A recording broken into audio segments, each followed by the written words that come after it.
एक कहावत है, last but not the least. हम अपने आचार्य महोदय जी का स्वागत करते हैं। उन्हीं की प्रेरणा थी, उन्होंने मुझसे कहा कि गीता जयंती करवाइए क्योंकि इसका महत्व इस देश में बढ़ना चाहिए, और इसलिए मैं उनको धन्यवाद करता हूं। और अब अपने कार्यकर्ताओं से आग्रह करता हूं, शिव शर्मा जी, प्रेम सिंह जी, कि आप आकर आचार्य महोदय का तिलक करें। ओम ब्रह्माजज्ञानं प्रथमं पुरुषार्थिमतः सुरुचयो वेन आवहत् समज्ञामुपमास्य विष्टाः सतश्च जोनिमा सतश्च विवः। और इसमें प्रमाण है, वो गीता में हमारे शास्त्री जो विद्वान बैठे हैं वो बोलते हैं ब्राह्मण क्षत्रिय विषाम शूद्राणांच परंतप, अर्थात द्वंद्व समास किया। द्वंद्व समास का एक नियम है, एक धर्मावच्छिन्नस्य एक धर्मावच्छिन्न संसर्गेण एक धर्मावच्छिन्ने अन्वयः सह विवक्षा, और सह विवक्षा में द्वंद्व समास होता है शास्त्री जी महाराज। तो सह विवक्षा में द्वंद्व समास होता है, और सह विवक्षा सह वक्तुम इच्छेति सह विवक्षा, तो इसका मतलब भगवान को भी अभिप्रेत है। तो ऐसे हमारे ब्राह्मणवत भी हैं और हम इनका भी स्वागत करते हैं। वो द्विज ब्राह्मण का मतलब ब्रह्मणी निष्ठा यस्येति ब्राह्मणा न जन्मना जाति ही अभी तू कर्मणा। तो ऐसे हमारे दिवाकर जी हैं और मैं इनका स्वागत करता हूँ। और इतने उत्साह से इन्होंने बड़ा उत्साह दिखाया इस कार्यक्रम के आयोजन में, आप उनका भी तिलक। पुरुषाय शाश्वते सहस्रकोटि उद्धारिणे नमः।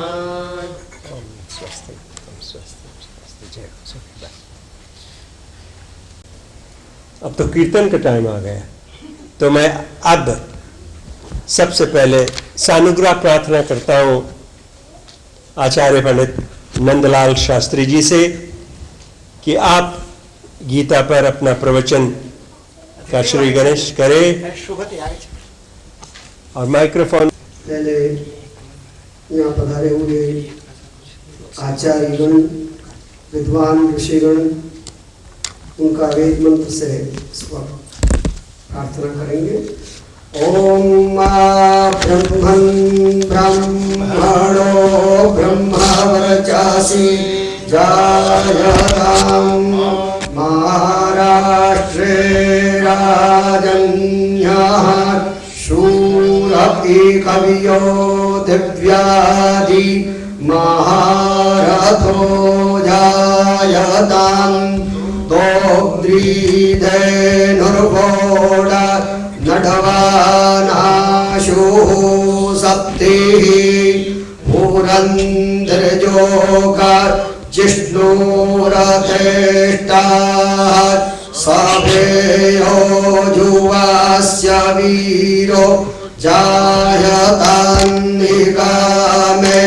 निकामेनः पर्जन्यो हरे कदु फलवदियो न ओघदयः पच्यन्तान्यो गक्षेमो नः कल्पताम्।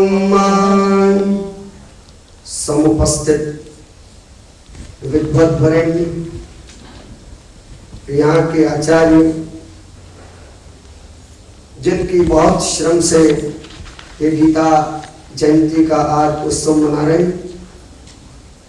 पहले ही कहा, हमारे जो माइक पे जो कहते हैं, बड़ी सुंदर बात बताई, जिन्होंने अपने योगदान से इस मंदिर और इस शिवालय को सनातन शिवाचन ट्रस्ट को खड़ा किया है, इसी बदौलत से ये सभी संस्कारमय वातावरण सब प्राप्त कर रहे हैं, वो भी धन्यवाद के प्रार्थनीय है। इसके बाद न्यूजीलैंड के ये विदेश धरती पर एक आचार्य मिलना संभव हो। मुझे गुरुजी जब थे उन्होंने बताया था यहाँ 3 आचार्य हों और उसकी प्रतिष्ठा में क्या खामी रहे। गुरुजी ब्राह्मणों के बहुत प्रेमी और आज इस धरती पे और यहाँ इस प्रांगण में कितने विद्वान आचार्य बता रहे हैं। वेद के मंत्र में पहले ही बोले कि ब्राह्मणो वर्चसी जायताम महाराष्ट्रे राजन्यः शूर इकव्यो महारथो जायताम। ऐसे ब्राह्मणों को वंदन करके समुपस्थित जनता और जो विशिष्ट मेहमान, इसके साथ साथ सबसे बड़ी खुशी की बात है, आचार्य जी ने ऐसे विद्वान को यहाँ ढूंढ करके इंडिया से यहाँ पधारे जो न्यायाचार्य। इंडिया में मुझे पता है कि संपूर्णानंद विश्वविद्यालय में न्यायालय को ढूंढना पड़ता है। व्याकरणाचार्य, न्यायाचार्य, वेदांताचार्य, ऐसे विशिष्ट महानुभाव यहाँ पधारे। हम सब धन्य हैं उनके चरण में, ब्राह्मणों के चरण में नतमस्तक होकर के गीता के विषय में हमको 8 मिनट दिए, उसके विषय में कुछ कहूंगा। पार्थाय प्रतिबोधितां भगवता नारायणेन स्वयं व्यासेन ग्रथिता पुराण मुनिना मध्ये महाभारतम् अद्वैतामृतवर्षिणीं भगवतीं अष्टादशाध्यायिनीं मम्मत्पाल मनुसंददामि भगवत् गीते भवद्वैषिणीम्। सर्वोपनिषदो गावो दोग्धा गोपालनन्दनः पार्थो वत्सस्सुति प्रोक्ता दुग्धं गीतामृतं महतो। गीता के विषय में बताया गया है, जितना भी न बोले उतना कम है। गीता के विषय में लगभग मेरा ख्याल है 128 प्रकार से गीता को, उससे भी ज्यादा है, उनके भाष्य, उनके विषय में बहुत कुछ लिखा गया है। और गीता भगवान श्री कृष्ण ने पार्थ अर्जुन को सभी उपनिषदों के सार रूप दोहन करके पार्थ श्री कृष्ण को बताया और उनको पार्थ को वत्स गिना गया है। जैसे वाचरड़ा होता है, गाय के दूध को बड़े चाव से पीता है, ऐसे वत्स रूप भगवान पार्थ थे। और दुग्धम गीता अमृतम महत्, और गीता का जो अमृत है वो दूध है। जैसे गाय के दूध में मधुरता होती है, ऐसे आप भी अपने जीवन में कभी भी गीता का कोई भी श्लोक कभी भी उठा लो तो आपको दिन भर की दिनचर्या में कोई गाइडलाइन गीता का श्लोक दे देगा। उतना गीता का दोहन और गीता का उपनिषदों का सार लिखा गया। उसमें कहा है, 2 बातों पे भगवान ने ज्यादा ध्यान दिया है। एक तो कर्म और दूसरा सांख्य दर्शन। जीवन में मनुष्य जन्म लेता है और मरण लेता है, बस 2 ही उसके पास है। जन्म के बाद जीवन जीने की कला हमारी गीता सिखाती। जीवन तो हो, परंतु जीवन जीने की कला गीता हमको इतना उपदेश देती है, इतना पथगामी और मार्गदर्शिका है कि आप कभी भी अपने संसार में कहां भी अटक जाएं और गीता का एक श्लोक ले लें, एक श्लोक भी नहीं, एक श्लोक का एक पद भी ले लें और उसका अर्थ अपने जीवन में उतार दें तो आपको उसमें से बहुत सुझाव निकल जाएगा। गीता में लिखा है, स्वकर्मणा तमभ्यश्चो सिद्धिं विन्दन्ति मानवः। अपने कर्म से और तमभ्यश्च तेज से मनुष्य सिद्धि को प्राप्त करता है। कर्म के बिना कहां भी गति नहीं। मनुष्य की फर्ज है कर्म करना, और कर्म करेगा तो कभी कभी उसमें भूल आएगी, परंतु वो कर्म में ही डटा रहेगा तो कर्म, भगवान कहते हैं जो कर्म करता है उसको अवश्य सिद्धि मिलती है। कर्म में दूसरी कई बातें लिखी है। कर्म और सांख्य योग को विशेषता दी गई है उसमें। तो कर्म के विषय में कहा है मनुष्य मात्र कर्म तो करता है, परंतु उसमें असत्य, हिंसा, चोरी, अप्रामाणिकता, अनन्य गुण चिंतन, अन्य का बुरा देखना, कुत्सित विचार, आलस्य, प्रमाद, आत्मविश्वास का अभाव, इन सभी बंधनों में मनुष्य फंसा हुआ रहता है। ये सभी उस बंधन में फंस जाता है और फंसने के बाद इन सभी में यदि मुक्ति का मार्ग लेना है तो आप गीता का आश्रय करो, गीता को पकड़ो। गीता का एक श्लोक भी उठा करके आप करेंगे तो आपको बड़ा ही आत्मविश्वास आ जाएगा। और जब तक मनुष्य कर्म कितना भी करे उसको आत्मविश्वास नहीं होगा, अपने आप पे विश्वास नहीं होगा, तो दुनिया को कभी झुका नहीं सकता। अपने आप को विश्वास होता है वो दुनिया की किसी भी सिद्धि को प्राप्त कर सकता है। ये गीता ने बार बार, गीता में भगवान ने अपने अर्जुन को तैयार करने के लिए कर्म की और गहन गति बताई। तुम कर्म करो तो सिद्धि अवश्य मिलेगी। इसके बाद गीता के प्रारंभ में धर्म क्षेत्र और कुरुक्षेत्र दो बातें बताई। पहला श्लोक से शुरुआत विषाद योग है गीता का। धर्म क्षेत्रे कुरुक्षेत्रे समवेतायुत्सवः मामका पांडवाश्चैव किं कुर्वत संजयो। उसमें तीन शब्द उठाने जैसे, एक धर्म क्षेत्र और एक कुरुक्षेत्र। हम जिस संसार में रहते हैं वो कुरुक्षेत्र ही है। कुरुक्षेत्र में हमारे सामने भाई आएंगे, हमारे साथ व्यवहार बनाने के लिए दूसरे लोग आएंगे, दुनिया के लोग आएंगे, जनता आएगी, सभी आएंगे। वो कुरुक्षेत्र में धर्म की प्रामाणिकता के साथ हमको जीवन जीने की कला ये गीता सिखाती। विषाद होगा, कभी भी खिन्नता आएगी, हमारा मन उड़ जाएगा, तो आत्मविश्वास को प्राप्त करने के लिए हमें गीता को पकड़ना होगा। सर्वप्रथम भगवान ने विषाद योग में पहले अध्याय में अर्जुन को जो खिन्नता हुई है संसार से, उसको समझाने के लिए विषाद योग द्वारा उसको पथदर्शक भगवान बने।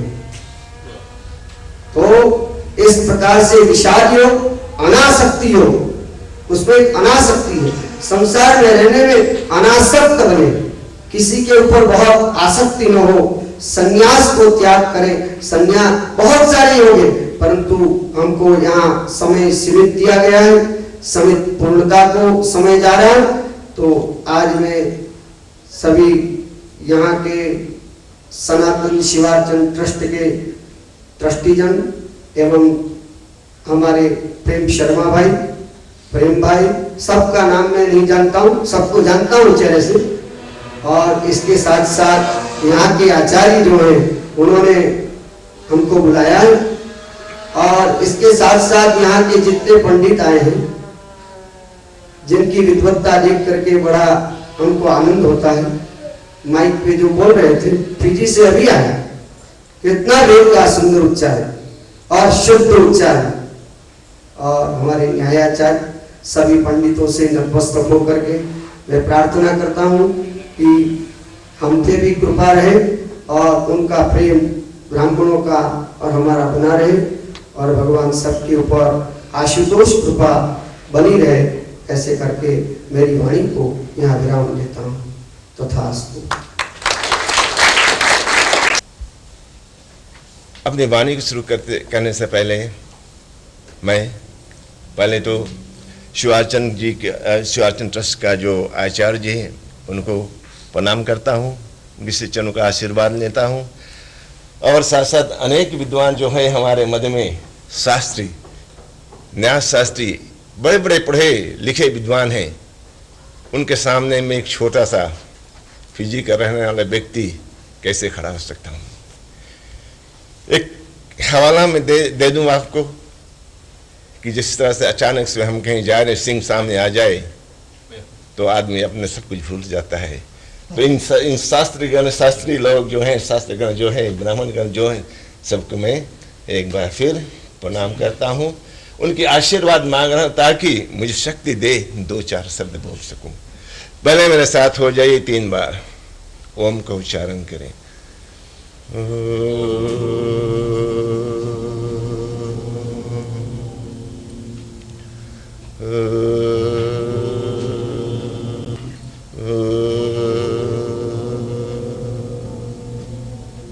श्री गणेशाय नमः, श्रीमन्नारायण नमः, लक्ष्मी नारायण। तो चले हमारे MC जी, उन्होंने मुझे याद भी किया, उन्होंने कहा 2-4 शब्द कह देना, और उनका ये भी राय थी कि हमें कुछ ब्राह्मण सभा के विषय में कहूँ। तो आप सभी के विदित हो कि जहाँ कहीं भी हमारे भारतीय लोग रहते हैं वहाँ पर जरूर आचार्य या ब्राह्मण की जरूरत पड़ती है। अगर ब्राह्मण ना हो तो विधि है जो यज्ञ आदि है उससे हम दूर रह सकें, दूर हो जाते हैं। तो हमारी जो संस्कृति है वो चल नहीं पाएगी, जो है यज्ञ आदि हो नहीं पाएगी, तो हम कुछ करने योग्य नहीं रह जाएंगे। तो याद रहे जो हमारी सनातन धर्म पुरोहित ब्राह्मण सभा ये 13 वर्ष हो चुकी है, इसकी स्थापना यहाँ पर हुई थी, और तभी से हमारे आचार्यगण लगभग 15 आचार्य हैं हमारे सभा में, और अन्य आचार्य जैसे जोशी जी हैं, शास्त्री जी, इन सब के आशीर्वाद लेकर हम लोग अपने जो धर्म के कार्य है भली बात निभाते आ रहे हैं। मुझे पूर्ण विश्वास है कि इन 13 वर्षों में हम लोगों जो कुछ किया है, जनता की सेवा किया है और धर्म की रक्षा किया है, और जनता हमें सहयोग नहीं देती, आचार्यगण हमें सहयोग नहीं देती, तो शायद ब्राह्मण सभा अपना जो कार्य है अच्छी तरह से कर नहीं सकता। इसलिए मैं शास्त्री जो लोग हैं, ब्राह्मणगण हैं, आप लोगों के तरफ से अपनी सभा के लिए आशीर्वाद मांग रहा हूं, ताकि आप सभी के आशीर्वाद से ये जो सभा है अच्छी तरह से चल सके, आपके समक्ष हम अच्छी सेवा दे सके, यही मैं कामना करता हूं। चलें, दिवाकर जी ने, MC जी ने आगे कहा कि गीता के विषय में 2-4 शब्द हम कह दें।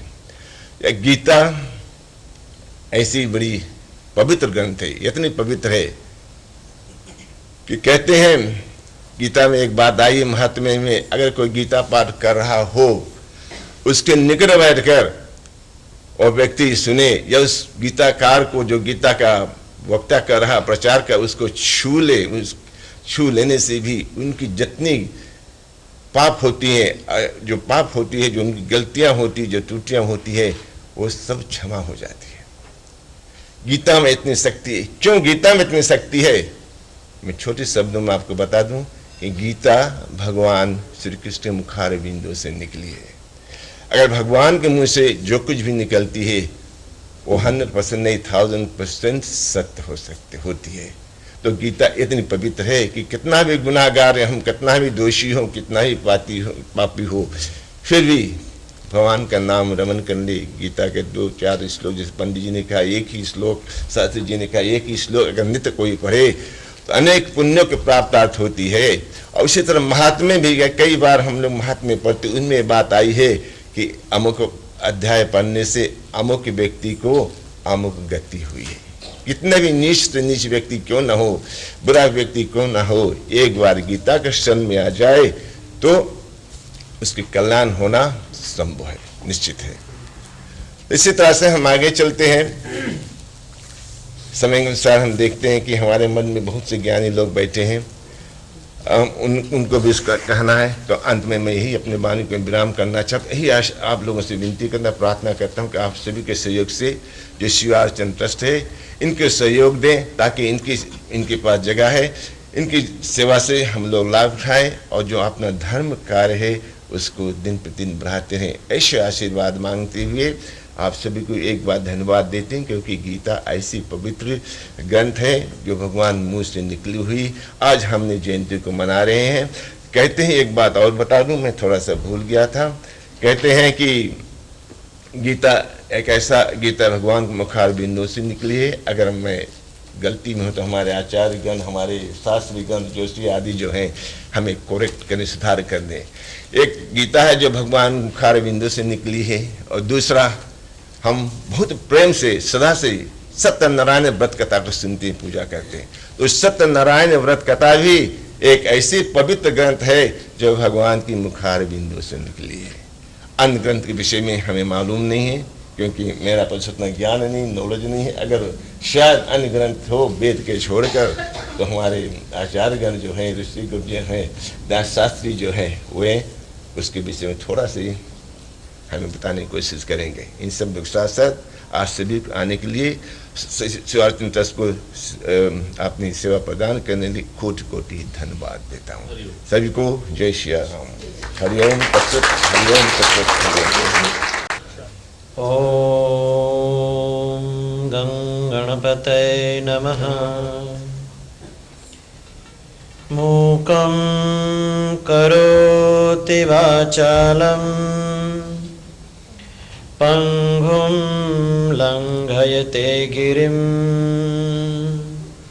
यत्कृपातमहं वन्दे परमानन्दमाधवम्।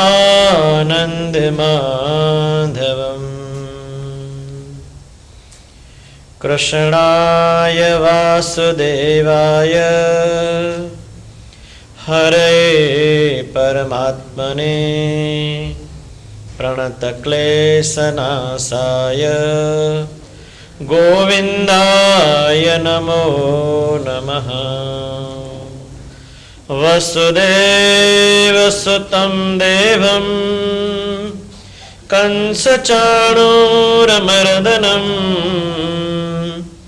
देवकी परमानन्दं कृष्णं वन्दे जगद्गुरुम्। शङ्करं शङ्कराचार्यं केशवं बादरायण सूत्रभाष्यकृतौ वन्दे भगवन्तौ पुनः पुनः।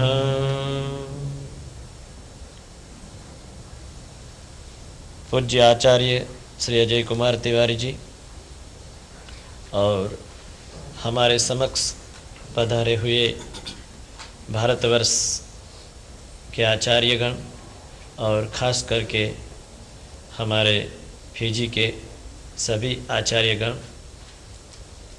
जो सभी मेरे आत्मीय और सहृदयी हैं, और आज जो गीता जयंती का आयोजन किया है वो दिवाकर जी, उनको कौन नहीं जानता, क्योंकि रेडियो कार्यक्रम के माध्यम से उनकी भी वाणी बहुत ही मधुर मधुर है। और हमारे सनातन शिवार्चन ट्रस्ट के ट्रस्टीगण प्रेसिडेंट श्री रवि शर्मा जी और हमारे प्रेम भाई, और अभी जो प्रमुख जी है, मंत्री जी है, और ख़ास करके आप सभी भगवत भक्तों को जय श्री कृष्ण, और हमारी संकीर्तन मंडली को भी जय श्री कृष्ण। आज मुझे बड़ी प्रसन्नता हो रही है कि न्यूजीलैंड में प्रथम बार ये आचार्य तिवारी जी ने ये भगीरथ प्रयास किया है कि एक ही व्यासासन पर सभी आचार्य को सूर्य के समान प्रकाशित किया है, इसलिए वो बहुत धन्यवाद के पात्र है।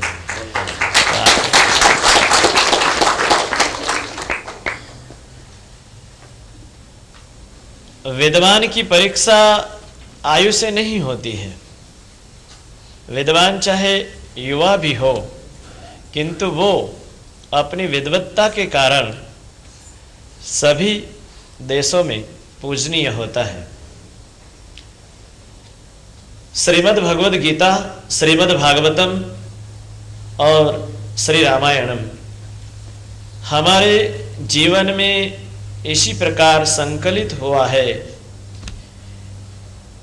कि किसी भी कार्य में जब हम उलझ जाते हैं तो श्रीमद् भगवद गीता का आश्रय करते हैं। अभी अभी शास्त्री जी ने बताया कि दुग्धा गोपाल नंदन, कितनी मधुर बात बताई है। श्रीमद् भगवद गीता जो है वो कामधेनु है, इसका दोहन करने वाले भगवान श्री कृष्ण है और उनका पान करने वाला अर्जुन है। विशेष करके आज मार्गशीर्ष शुक्ल पक्ष की एकादशी, जिनको मोक्षदा एकादशी कहते हैं, और गीता जयंती का महोत्सव भी भारतवर्ष में सभी जगह मनाया जा रहा है। और इधर ऑकलैंड में ये शिवार्चन ट्रस्ट का भगवान ओमकारेश्वर का प्रथम मंदिर है, जहां पर ये दिव्य समारोह का आयोजन किया है। श्रीमद् भगवद गीता हम सभी भक्तगण हर समय और जब जब कोई विशिष्ट प्रसंग आता है तब ब्राह्मण द्वारा श्रवण करते हैं या तो उनका पठन पाठन करते हैं। सबसे पहले मंत्र में कहा है धर्म क्षेत्रे कुरुक्षेत्रे समवेता युयुत्सवः। देखिए, भारतीय संस्कृति बड़ी विलक्षण है। कोई भी कार्य किया जाए तो इसमें कल्याण की भावना होती है। युद्ध जैसा घोर कर्म करने के लिए जा रहे हैं, फिर भी उनको कहा धर्म क्षेत्रे कुरुक्षेत्रे समवेता युयुत्सवः। कहां पर इकट्ठे हुए हैं?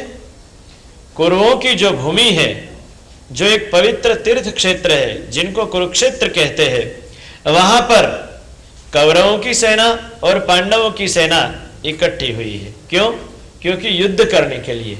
किंतु कल्याण की भावना कहां पर है कि युद्ध में मरने वाले योद्धाओं का भी कल्याण हो, उनकी सद्गति हो, पुनर्जन्म न हो, इस भवाटवी में से मुक्त हो जाए, ऐसी दिव्य भावना से ये दोनों सेनाएं वहां पर इकट्ठी हुई है।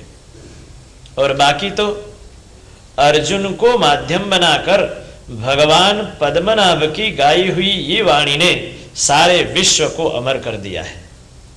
जो जो भी इसका पान करता है, इनका पठन पाठन करता है, निश्चित रूप से मृत्यु के भय में से मुक्त हो जाता है। ये मुक्ति दिलाने वाला ग्रंथ है। श्रीमद् भगवद गीता और श्रीमद् भागवतम, ये दोनों ग्रंथ ऐसे हैं कि इनका श्रवण करने से, उनके आदर्शों को ग्रहण करने से आपको मृत्यु का भय नहीं लगेगा। गीता हमारी माँ है, गौ माता हमारी माँ है, सनातन धर्म हमारा श्रेष्ठ धर्म है और भारतीय संस्कृति हमारी महान संस्कृति है। और मैं आपको क्या कहूँ, अभी अभी हमारे वयोवृद्ध महाराज शारदानंद जी महाराज ने बताया कि भाई इधर सब विद्वान लोग सिंह के समान बैठे हैं और हम क्या कहें। मैं तो यही कहूंगा कि हमारे फिजी के जितने भी विद्वद आचार्य हैं, उन्होंने हमारी संस्कृति को बचा कर रखा है, यही उनके लिए बहुत बड़ी बात है। अब देखिए, 18 अध्यायों में ज्ञान ही ज्ञान भरा है। प्रथम अध्याय का नाम अर्जुन विषाद योग है, द्वितीय अध्याय का नाम सांख्य योग है। इसी प्रकार अध्यायों की श्रृंखला आगे बढ़ती जाती है, किंतु सबका सार यही है कि आप कर्म ऐसा करें, बाकी फल की आशा भगवान पर छोड़ दे, भगवान आपको उत्तम फल अवश्य प्रदान करेंगे। कर्मण्येवाधिकारस्ते मा फलेषु कदाचन। कर्म करने का अधिकार हमारा है, फल देने वाले भगवान है। और अंत में मोक्ष संन्यास योग नाम के अध्याय में बताया है, यत्र योगेश्वर कृष्ण यत्र पार्थो धनुर्धर तत्र श्री विजयोर्भृति ध्रुवा नीतिर्मतिर्मम। जहाँ भगवान योगेश्वर श्री कृष्ण है, जहाँ धर्म है, जहाँ नीति है, उनका ही विजय होगा महाराज। ऐसा संजय ने अपने स्वामी धृतराष्ट्र जी को कहा है।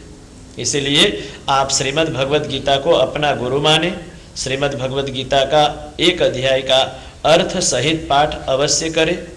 साथ साथ में मेरे ख्याल से विष्णु सहस्त्र भी इधर हुआ है ना, तो विष्णु सहस्त्र का पाठ भी आप अवश्य करें, क्योंकि उसमें बताया है यस्य स्मरण मात्रेण जन्म संसार बंधनात् विमुच्यते नमस्तस्मै विष्णवे प्रभ विष्णवे। जिनके स्मरण मात्र से संसार के सारे बंधन दूर हो जाते हैं, ऐसे भगवान विष्णु का हर समय आप स्मरण करें। जहाँ दर्शन करें वहाँ भगवान नारायण ही नारायण है, ऐसी आप भावना रखें। आइए एक छोटा सा संकीर्तन करते हैं, आप सबको साथ देना है। केशवा माधवा जय देवा मधुसूदना। सब गाइए। माधवा जय देवा मधुसूदना।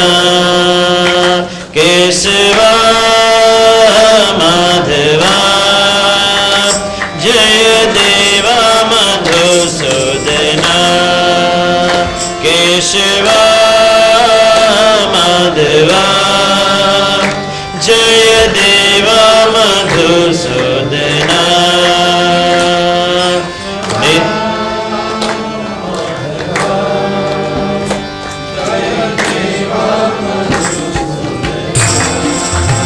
केशवा माधवा जय देवा मधुसूदना।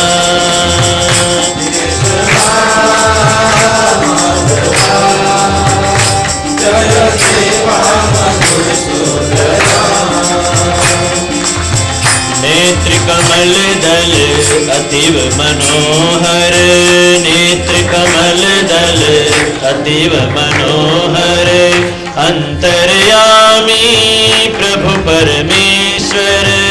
अंतर्यामी प्रभु परमेश्वर। जय देवा मधुसूदना। जय देवा माधवा जय देवा मधुसूदना। जय देवा मधुसूदना। जय देवा मधुसूदना। जय देवा मधुसूदना। जय देवा मधुसूदना की जय। कई वर्ष पहले इधर जंगल में हम लोगों ने मंगल किया था।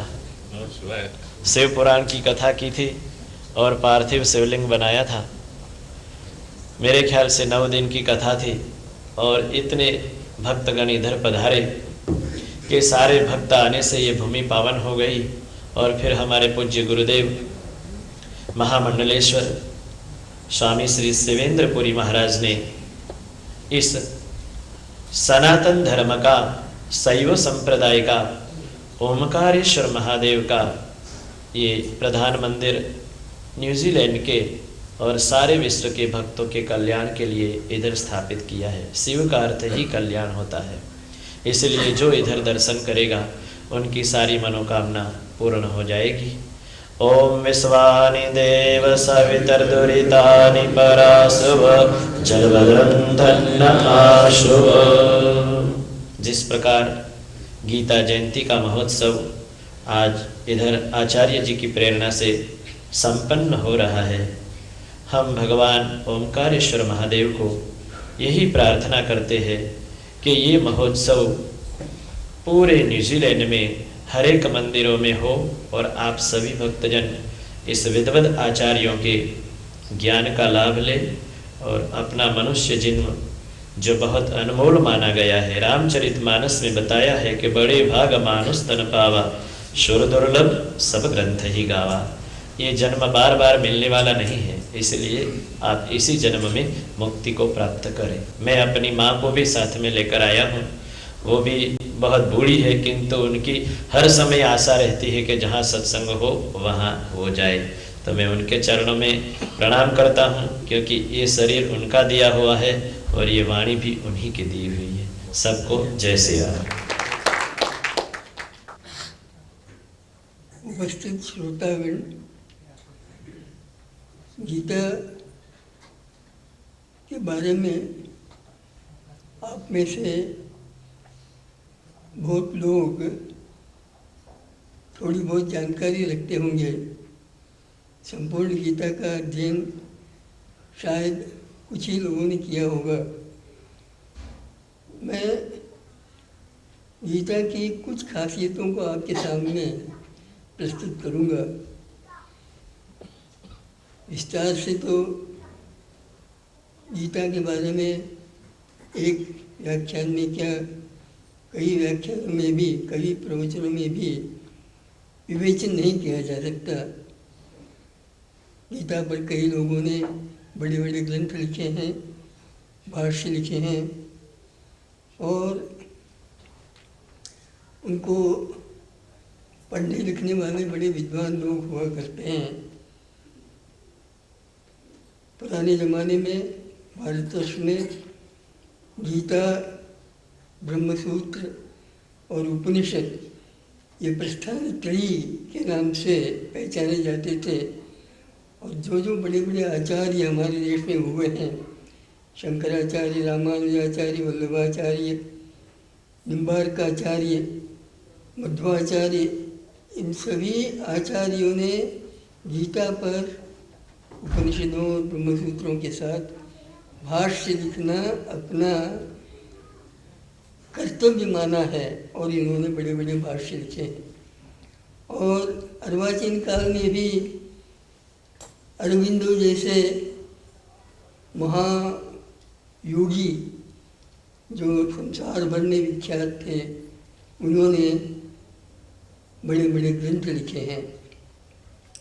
गीता को इतना महत्व क्यों दिया जाता है? गीता दुनिया भर के जानकार लोग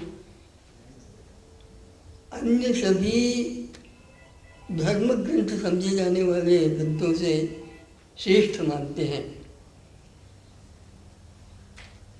धर्म ग्रंथ ये शब्द गीता के लिए उतना लागू नहीं है। ये धर्म का उपदेश नहीं करता है कि रोज़ सुबह उठकर क्या काम करना चाहिए, उसके बाद क्या करना चाहिए, रात को सोने जाने तक क्या क्या करना चाहिए। ये उपदेश धर्म ग्रंथों में हुआ करता है, जिसके लिए स्क्रिप्चर या अंग्रेजी का शब्द इस्तेमाल होता है। गीता स्क्रिप्चर नहीं है। गीता धर्म का उपदेश नहीं करती। गीता एक तरह से मैं कहूँ ये सेकुलर स्पिरिचुअल गाइड है। यानी मनुष्य को युवावस्था से लेकर अपने मृत्यु तक किस प्रकार सफल यशस्वी जीवन बिताना चाहिए, जिससे कि उसे कृतकृत्यता का अनुभव हो, यह सीख गीता देती है। Bible, old testament, new testament, Quran, Zend Avesta, Hammurabi के कोड, ये सब दुनिया में बहुत मशहूर धर्म ग्रंथ हैं। इनमें अधिकतर धर्म का उपदेश किया जाता है। इन सबों से श्रेष्ठ गीता मानी जाती है। केवल हिंदू ही मानते हैं ऐसी बात नहीं है। बड़े बड़े पश्चिम के विचारक जो हिंदू नहीं हैं, ईसाई हैं, दूसरे धर्मों के मानने वाले हैं, वे भी गीता को अन्य धर्म ग्रंथों से श्रेष्ठ मानते हैं। इसका कारण ये है कि गीता का दृष्टिकोण, गीता की दृष्टि बहुत विशाल है, व्यापक है। मैं एक अंग्रेजी नए शब्द का इस्तेमाल करूँगा। गीता में स्पिरिचुअल डेमोक्रेसी, आध्यात्मिक लोकतंत्र का उपदेश किया गया है। इसका मतलब ये है कि अन्य जो धर्म हैं, तुलना करके मैं बतलाऊँ, ईसाई धर्म है, इस्लाम धर्म है, पारसी धर्म है, कई धर्म हैं। इन सभी धर्मों के उपदेशकों ने उपदेश तो दिए हैं कि मनुष्य को कैसा रहना चाहिए, क्या करना चाहिए, क्या नहीं करना चाहिए, लेकिन इनके अपने अपने रास्ते हैं। ईसाई के लिए जो ईसाई धर्म का पालन करता है वही अपना जीवन सफल बना सकता है। जो इस धर्म का पालन नहीं करता वो जेंटाइल है, यानी उसका उद्धार नहीं हो सकता। यही बात इस्लाम धर्म में है।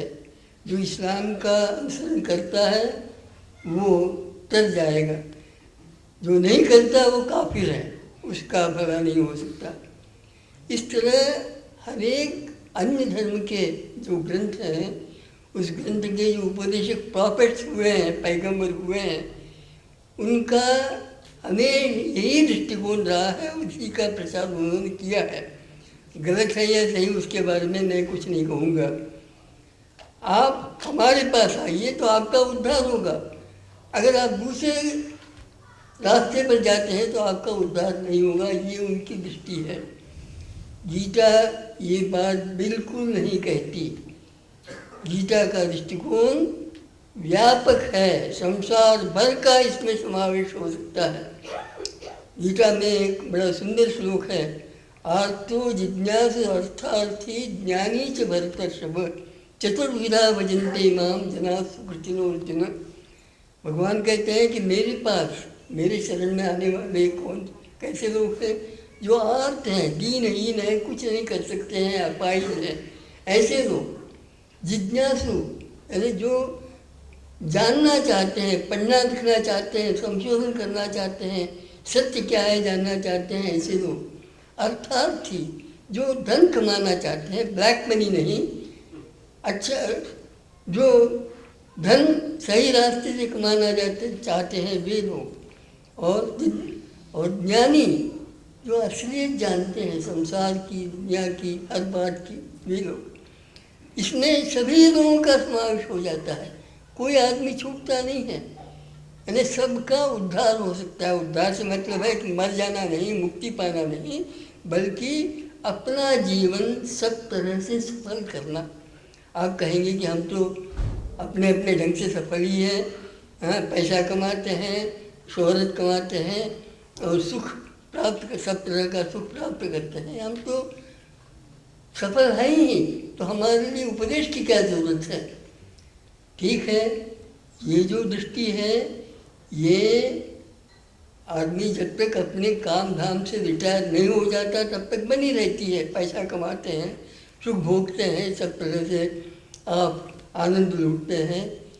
लेकिन जैसे जैसे आप अपने रूटीन बिजनेस आदि से निवृत्त होते हैं, वैसे वैसे आपके मन में अगर आप में सोचने विचारने की शक्ति हो तो सवाल पैदा होने लगते हैं कि आगे क्या किया जाए, इस जीवन का मकसद क्या है, हमने क्या प्राप्त कर लिया।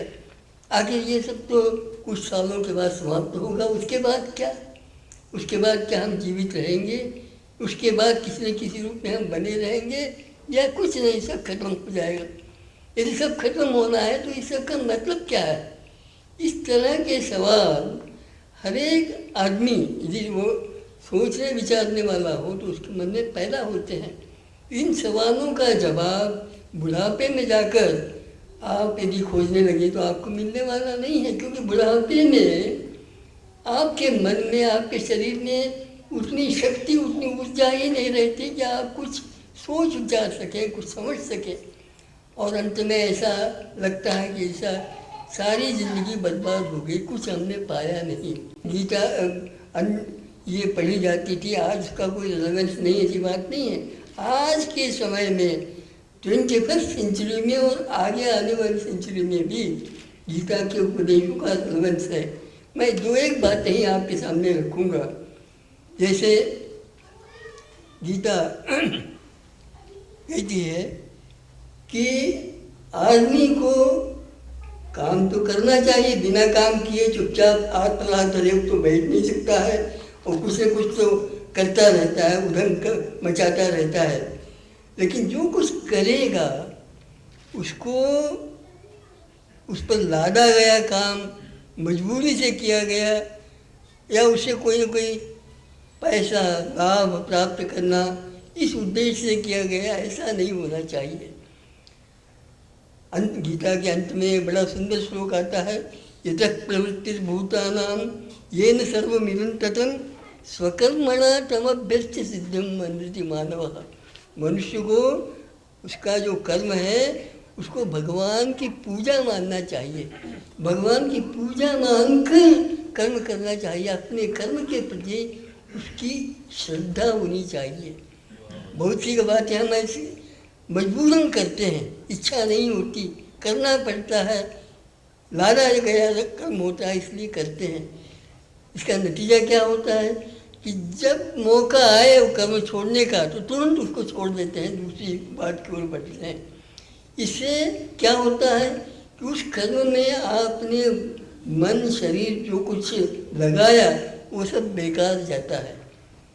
आप अगर कर्म में लीन होकर कर्म करें, कर्म को इतना महत्व दें, तो मान लीजिए कि कर्म असफल हुआ, आपने जो अपेक्षा की थी वो पूर्ण नहीं हुई, तो आपको दुख नहीं होगा। आप तो समझेंगे कि हमने जो कुछ किया वो अपने स्वांत सुखाए, अपने मन के संतोष के लिए किया, अब उसका फल होना न होना ये हमारे हाथ में नहीं है।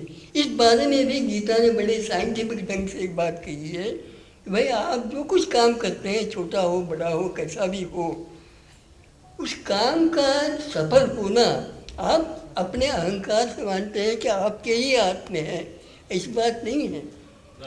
क्योंकि काम का सफल होना इसके लिए कई फैक्टर्स अपेक्षित होते हैं, कई वेरिएबल्स होते हैं।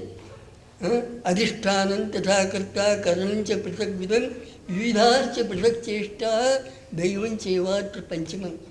आपकी तकदीर अच्छी होनी चाहिए, आपके साधन अच्छे होने चाहिए, आपकी परिस्थिति अच्छी होनी चाहिए, आपका शरीर और मन स्वस्थ होना चाहिए।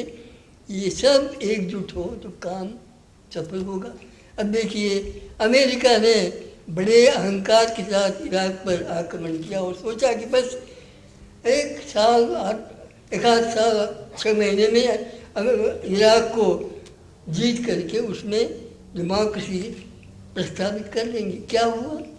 इतना साधन संपन्न देश है, करोड़ों अरबों रुपए की संपत्ति अमेरिका के पास है, कुछ कर पाया अमेरिका? आज भी वही हालत है जो 2 साल पहले थी। इसका मतलब ये है कि मनुष्य अपने अहंकार में समझता है कि मैं अगर प्रयत्न करूंगा तो मैं ये बात जरूर कर पाऊंगा, मुझे सफलता जरूर मिलेगी। ये बड़ा अहंकार है। बड़े बड़े लोगों का अहंकार, हिटलर जैसे लोगों का अहंकार भी छोटी सी क्षुद्र बातों से चूर हो गया। इस संबंध में बड़े कई बातें प्रसिद्ध हुई हैं। खैर, मतलब ये है कि मनुष्य को ये इस अहंकार में नहीं पड़ना चाहिए। कर्म करना है, बस मन लगाकर कर्म करिए, उसका फल देना भगवान के हाथ में है और भगवान आपको देगा। आपको तो कृतज्ञ होना चाहिए कि इतने सब वेरिएबल्स होते हुए भी हमारा काम, वो भी पूरे मन से नहीं किया हुआ, वो सफल होता है। इस सफलता के लिए आपको धन्यवाद देना चाहिए भगवान को, कहिए या दुनिया का पालन करने वाली जो कुछ शक्ति है उसको धन्यवाद देना चाहिए। यानी ये सेंस ऑफ ग्रैटिट्यूड मनुष्य में होनी चाहिए। अगर ये सेंस ऑफ ग्रैटिट्यूड हो तो छोटी से छोटी बात में भी आपको उतना ही आनंद आएगा जितना बड़ी से बड़ी बात में भी। तो मनुष्य का जीवन यदि पूर्णतया सफल होना हो और मनुष्य को अपने तय कृतज्ञता का अनुभव होना हो, ये मैं इसलिए कह रहा हूँ कि कई लोग शोहरत की ऊंचाई तक पहुँच जाते हैं, बड़ी से बड़ी ऊंचाई तक। लोग उन्हें बहुत श्रेष्ठ समझते हैं, लेकिन उनका मन उनसे कहता है कि नहीं, आप में कुछ बुराइयां हैं जो दुनिया के सामने आई नहीं हैं। उन बुराइयों को तुम निकालो, तब तुम बड़प्पन पाओगे, अनुभव करोगे और अपने जीवन में कृतज्ञता का अनुभव करोगे। तो ये अपने तय मनुष्य को सफल होना है। शेक्सपियर के एक नाटक में एक ऐसा उपदेश एक ड्यूक अपने लड़के को देता है। तो कहता है कि तुम लंदन में जाओगे तो ऐसा तुम्हें लोगों इनके साथ बर्ताव करना होगा, ऐसा करना होगा, वैसा करना होगा। और अंत में कहता है, this above all be true to thine own self. दुनिया को धोखा देना, लोगों को इम्प्रेस करना, शोहरत हासिल करना, धन दौलत हासिल करना, ये सब तो कई लोग प्राप्त कर सकते हैं, लेकिन अपने तय, अपने दृष्टि में ऊंचा उठना ये बहुत बड़ी बात है। अपने को आदमी धोखा नहीं दे सकता, दूसरों को धोखा दे सकता है। और अपने से ही यदि मनुष्य को ऊंचा उठना है तो उसे अपना कर्तव्य बिल्कुल मन लगाकर उसे भगवान की पूजा समझ करके करना चाहिए। एक और बात जो गीता में, कई बातें कही हैं गीता में, लेकिन एक और बात जो आज रेलेवेंट है वो ये है कि उद्धरेन आत्मनात्मानं नात्मानं अवसादेत आत्मैव ह्यात्मनो बंधु आत्मैव रिपुरात्मनः।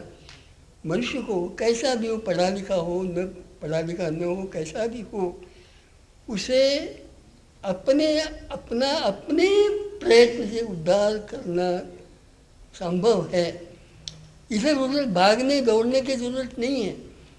भगवान कहिए या कोई विश्व को संभालने वाली शक्ति कहिए, कुछ है, उसके चरण में आप जाइए, आपको मार्ग दिखलाई पड़ेगा। इसके लिए किसी गुरु के पास, किसी महात्मा के पास, किसी साधु के पास अवश्य जाना आवश्यक नहीं है। आप स्वयं विचार करिए, आप अपने कॉन्शियंस को साक्षी बना करके विचार करिए, आपको मार्ग दिखलाई पड़ेगा। ईश्वर और अपने बीच में कोई बिचवई करने वाले की जरूरत नहीं है। आप स्वयं यदि सच्चे दिल के हो तो आपको सही रास्ता प्रयत्न करने पर जरूर ज्ञात होगा। कबीर साहब ने एक जगह कहा है, हमन को इश्क मस्ताना, हमन को बेकरारी क्या, हमारा यार है हमें, हमन को इंतजारी क्या। मुझे दुनिया की क्या ज़रूरत है, भगवान तो मेरे पास है, मुझे भगवान रास्ता दिखा सकता है, उसकी शरण में मैं जाऊँ और वो ज़रूर मुझे रास्ता दिखलाएगा। हालांकि मुझे कोशिश करनी पड़ेगी, मन लगा कर कोशिश करनी पड़ेगी, तो मेरा जीवन सफल होगा। बहुत सी बातें गीता में कही है, एक एक श्लोक पर प्रवचन घंटों किया जा सकता है और कई लोगों ने किया भी है। मैंने एक दो उदाहरण आपके सामने रखे, आप मन लगाकर गीता के अध्याय समझ करके पढ़ेंगे तो समय समय पर आपको निश्चित मार्गदर्शन मिलेगा। इतना कह करके, और मेरे युवा मित्र श्री अजय कुमार तिवारी जी ने ये सुंदर आयोजन किया और मुझे इसकी अध्यक्षता के लिए यहाँ बुलाया, इसके लिए आभार प्रदर्शन कर मैंने भाषण समाप्त किया। सुविशालं निजं देशं विशालां संस्कृतिं निजां विशालं निज साहित्यं भूयो भूयो नमाम्यहं भूयो भूयो नमाम्यहं भूयो भूयो नमाम्यहं। जय बोलो ओंकारेश्वर महादेव की जय, सत्य सनातन धर्म की जय, आनंद कंद श्री गोविंद भगवान की जय, पूज्य सद्गुरुदेव भगवान की जय। ओम नमः पार्वती पतये, हर हर हर महादेव। प्रियात्मन, बड़ी खुशी की बात है, आज हम लोगों ने गीता जयंती मनाई। गीता कामधेनु गीता को कहा गया। कामधेनु का मतलब होता है जो चाहिए ले लो, जो मांगो मिल जाता है। तो जिसके मतलब कि जो चीज होती है गीता से ले लेता है। यहाँ हमारे ढेर सारे विद्वान उपस्थित हैं, जिसको जो अच्छा लगा उसने लिया। हमें जो अच्छा लगा वो हमने भी लिया गीता से। हमें गीता पसंद है। क्यों पसंद है? हमें गीता की कौन सी चीज अच्छी लगती है भाई। वैसे गीता है बड़ी शानदार। और देखो गीता कहाँ गाई भगवान श्री कृष्ण ने, जहां पर सब मरने के लिए तैयार बैठे हैं। संसार में हर एक आदमी डरता है, घबराता है और दुखी हो जाता है। कब? जब मौत की नाम सुनता है। और उस समय भगवान श्री कृष्ण ने जब सब रोते गाते हैं जिस समय में, उस समय गीता गाई। यह संसार की आदत है। और कुछ लोगों की तो जन्मजात आदत होती है। कुछ लोग हर रोज, कुछ लोग हमेशा अपने दुखों का ही रोना गाते हैं। दिवाली हो या होली हो, हर रोज मातम मनाते हैं। लेकिन दुनिया उनकी रागनी पर झूमती है जो चिता में भी बैठकर वीणा बजाते हैं। भगवान श्री कृष्ण ने अर्जुन को चिता में बैठ करके वीणा बजाने की कला सिखाई। किस प्रकार चिता में भी बैठ करके मौत के मुंह में घुस करके भी कैसे हम नृत्य करें, खुशी से झूमें, वह कला भगवान श्री कृष्ण ने अर्जुन को सिखाई उस कुरुक्षेत्र के युद्ध के मैदान में। और इसके लिए करना कुछ भी नहीं, भगवान ने वह उपाय भी बताया। भगवान श्री कृष्ण ने कहा कि किस प्रकार कैसे आप अपने आप को दुखी होने से बचा सकते हैं, किस प्रकार आप भी वह वीणा बजा सकते हैं। भगवान श्री कृष्ण ने द्वितीय अध्याय में 2 श्लोक बड़े शानदार कहे। वैसे भगवान श्री कृष्ण ने पूरे गीता को योग की संज्ञा दे दी। आप जानते हैं योग का मतलब योगासन, आप जानते हैं। वैसे जो संस्कृत जानने वाले लोग हैं उनको पता है योग का मतलब होता है जुड़ना। युंज धातु है योग, जोड़ने के अर्थ में, अर्थात ये भी योग है, हमारी उंगलियों की गांठें दोनों को मिला दिया, ये भी योग है। लेकिन योग शब्द की व्याख्या करते हुए महर्षि पतंजलि ने कहा योग चित्त वृत्ति निरोधा, अर्थात चित्त वृत्ति का निरोध करना योग है। और संसार में आप जानते हैं जिसको योगा बना दिया, योगासन। लेकिन भगवान श्री कृष्ण सब जगह अर्जुन विषाद योग, अब विषाद को भी योग बना दिया, संन्यास को भी योग बना दिया। वहां तो योग तो है नहीं भाई। तो भगवान श्री कृष्ण योग शब्द से किस चीज को कहना चाह रहे हैं? पूरे 18 अध्याय का नाम उन्होंने योग दिया अंत में। आखिर योग से वो बताना क्या चाहते हैं? कर्म भी योग बता दिया। भगवान श्री कृष्ण का योग है, बड़ा शानदार है और वह मुझे बेहद पसंद है। और अगर आप भी उसको जान जाएं तो आप भी चिता में बैठ करके वीणा बजाएंगे। वह शानदार बात क्या है, योग क्या है? भगवान श्री कृष्ण योग शब्द से किसे कहते हैं वो खुद ही बताते हैं। भगवान श्री कृष्ण कहते हैं बुद्धि युक्तो जहातीह उभे सुकृत दुष्कृते तस्माद् योगाय युज्यस्व योगः कर्मसु कौशलम। योग क्या है? तो बताया कि कर्मसु कौशलम योगः, अर्थात कर्मसु अर्थात जो हम कर्म करते हैं, जो भी हम काम करते हैं। कर्म क्या है? क्रिया है। क्रिया का मतलब वर्ब, एक्शन। जैसे हमने हाथ यहां से यहां हिलाया, ये जो मूवमेंट है ये कर्म है। इसी कर्म में कौशल अर्थात जो घुमाने की जो कला है, इसी कला में कौशल। कौशल का मतलब क्या है भाई? कुशलस्य भावः कौशलम, अर्थात दक्षता, अर्थात जो काम करने का जो ढंग है, जो अंदाज है, उसी में दक्षता, यह योग है। भगवान श्री कृष्ण कहते हैं। इसी को और स्पष्ट करते हैं। क्या कहते हैं? वो कहते हैं सिद्ध सिद्ध्यो समो भूत्वा बुद्धि युक्तः जहातीह योगस्थः कुरु कर्माणि संगम त्यक्त्वा धनंजय सिद्ध सिद्ध्यो समो भूत्वा समत्वम योग उच्यते। अर्थात योगस्थः अर्थात योगे स्थितः सन त्वं कर्माणि कुरु। ए अर्जुन, तुम योग में स्थित होकर के, योग का मतलब भाई कहां बैठ करके करोगे? अर्थात समत्वम योग उच्यते, अर्थात हानि और लाभ दोनों में एक वाक्यता बना करके। जैसे आपको एक मैं उदाहरण दूं, कोई पागल जैसे होता है, उसके सामने जाके उसकी खूब तारीफ करो, मुस्कुराएगा नहीं, मारेगा आपको। और उसको जाके गाली दो तो भी मारेगा। तो उसके पास आप तारीफ करिए या उसकी निंदा करिए, उसके ऊपर उसका असर नहीं होता। जिस प्रकार बालक के सामने जाकर, कोई गधा को ले लो, उसके पास जाके आरती उतारो तब वो लात मारेगा, और जाके गाली दो तो भी लात मारेगा। वह उसका स्वभाव है। भगवान श्री कृष्ण ने कहा कि अपने स्वभाव को मत छोड़ो, स्वभाव में स्थित हो जाओ। और मनुष्य का जो स्वभाव है, अभी हम अपने बच्चों से प्यार करते हैं, दूसरे को नफरत करते हैं, यह स्वभाव नहीं है। लोग सोचिए उसका तो स्वभाव ही है, ऐसा नहीं। स्वभाव जानते हैं क्या है? वत्थु शहावत धम्मो, जैसे अग्नि का स्वभाव है जलाना, वो सबको जलाता है, भेदभाव नहीं करता। और हमारा स्वभाव, किसी का बहुत चिड़चिड़ा स्वभाव हो या बहुत गुस्सैल हो या बहुत डांटा डपटता हो, सबको डांटता है क्या? अगर हमेशा वैसा एक जैसा रहना यह स्वभाव है। हमारा स्वभाव बदलता रहता है नीचे ऊपर, यानी वो हमारा स्वभाव नहीं, वो हम बदलते रहते हैं, अपने आप को इधर उधर करते रहते हैं। तो भगवान श्री कृष्ण ने कहा कि स्वभायोगस्थः कुरु कर्माणि संगम त्यक्त्वा सनंजया सिद्ध सिद्धो समो भूत्वा समत्वम योग उच्यते। अर्थात यह योग है, समत्व में स्थित हो जाओ। और जो इस प्रकार अपने बुद्धि को, उन्होंने कहा बस सोचने के ढंग को बदल दो, केवल बुद्धि में चतुरता, बुद्धि की कुशलता, दिमाग बदल दो। चिता में भी बैठ करके वीणा बजाएंगे। और दिमाग बदलने के लिए उन्होंने कहा कि बस यह ध्यान रखिए, मैं हूं कौन?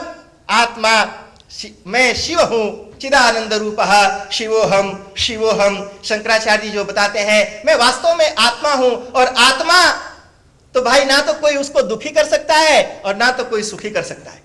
तो अपने आप को, अपने स्वरूप को पहचान जाओ तो फिर चिता में भी बैठ करके बीड़ा बजाओगे, चाहे युद्ध का मैदान हो या कोई भी चीज हो। मैं आत्मा हूं, मैं सुख और दुख से निर्लेप हूं, मैं सुखी नहीं होता, मैं दुखी नहीं होता, मैं हंसता नहीं हूं, मैं रोता नहीं हूं, क्योंकि मैं आत्मा हूं। यह शरीर मेरा घर है। हम हॉल में बैठे हुए हैं, हम हॉल नहीं है, घुसे हुए हॉल में। वैसे ही मैं इस शरीर में घुसा हुआ बैठा हुआ हूं, मैं शरीर नहीं हूं। शरीर का धर्म रोना सूखना दुबला पतला मोटा होना है, लेकिन मैं आत्मा हूं, इसका धर्म मोटा पतला दुबला हंसना रोना है नहीं। और जो यह जान जाता है कि मैं आत्मा हूं, उसे तो फिर ब्रह्मविद ब्रह्मैव भवति श्रुति बोलती है, फिर तो भगवान अपने आप में उसको मिला लेते हैं। और फिर जब हम हो ही जाएंगे ब्रह्म, तो फिर हमें कौन रुला सकता है, कौन दुखी कर सकता है, कौन मार सकता है। सोचिए, आप आत्मा है तो आपको कौन मारेगा? कोई नहीं मार सकता। तो हम मर ही नहीं सकते, कोई मारेगा कैसे? भगवान श्री कृष्ण ने यही बात समझाई। पूरे 18 अध्याय को उन्होंने योग की संज्ञा दी, और पूरे 18 अध्याय का जो निचोड़ है, सच पूछो तो वही है, सोचने का ढंग बदल दो, दिमाग बदल दो, सारा कुछ ठीक ठाक हो जाएगा। इतनी बढ़िया यहाँ पर यह कार्यक्रम हुआ, मैं बड़ा खुश हूं, बड़ा मन मेरा गदगद है। इतने सारे ब्राह्मण लोग यहाँ पर पधारे। ध्यान रखना, ऋग्वेद का वचन है, वह कहता है मोघमन्नम विन्दते अप्रचेता केवलाघो भवति केवलादि। जो सिर्फ अपने लिए पकाता है और खाता है, वह पाप खाता है। अर्थात दूसरों को भोजन करा के फिर खाना, एक साथ पूरे साल भर का जोड़ के इतने सारे लोगों को भोजन कराने का जो पुण्य है, वह जा रहा है ट्रायंगल टीवी के, जो हमारे इंडियन टीवी मल्टी डीजे के दिनेश चंद जी, जिन्होंने सबके लिए भोजन की व्यवस्था यहाँ पर की है। उन्होंने कहा भोजन बहुत स्वादिष्ट बनना चाहिए। मैंने कहा हमारा मेनू तो बहुत छोटा रहता है। उन्होंने कहा उसको बढ़ाइए। उन्होंने कहा दाल बनाओ, चावल बनाओ, सब्जी एक, उन्होंने कहा 2 नहीं 3 सब्जियां बनाओ, रायता, चटनी, पूड़ी, सैलड, पापड़ सब होना चाहिए। इतना स्वादिष्ट भोजन की व्यवस्था उन्होंने दिनेश जी ने किया। उनकी श्रीमती धर्मपत्नी यहाँ पर गीता जी भी बैठी हैं, गीता जयंती और वो भी गीता यहाँ बैठी है। तो यह भी बड़ा संजोग का विषय है। और ध्यान रखना, हमारे यहाँ शास्त्र कहता है कि अतिथि का स्वागत करने के लिए सुंदर आसन दो, बढ़िया से प्यार से बातें करो, जल पूछो।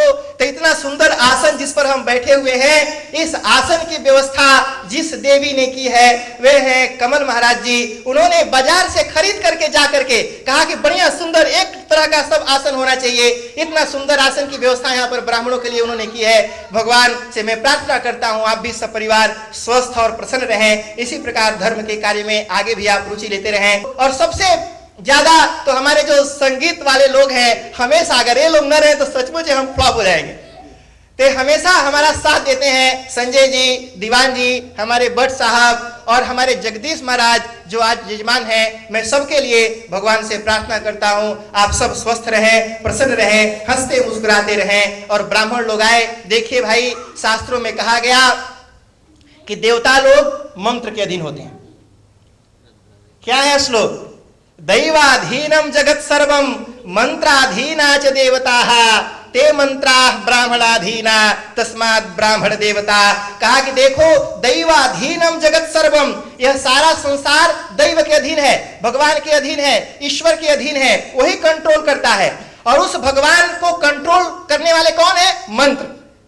उन देवता लोग मंत्रों से कंट्रोल होते हैं, मंत्र के द्वारा नियंत्रित होते हैं। और उन मंत्रों को नियंत्रित करने वाले ब्राह्मण देवता हैं। इसलिए तस्मात् ब्राह्मण देवता, ये धरती पर घूमने वाले देव लोग यहाँ पर पधारे हैं। एक साथ इतने ब्राह्मणों का दर्शन करने का सौभाग्य आपको मिला, निश्चित रूप से आप सौभाग्यशाली हैं। मेरी हार्दिक इच्छा है, आज सचमुच में मैं बहुत खुश हूं कि आप सब यहाँ पर आए हैं। मेरी हार्दिक इच्छा है और मैं आप सबसे प्रार्थना करता हूं कि साल में एक दिन आप अवश्य निकालें हमारे लिए, अपने लिए, ब्राह्मण के धर्म के पालन के लिए। भारत में कहावत है, पंडितों में अक्सर एक कहावत चलती है।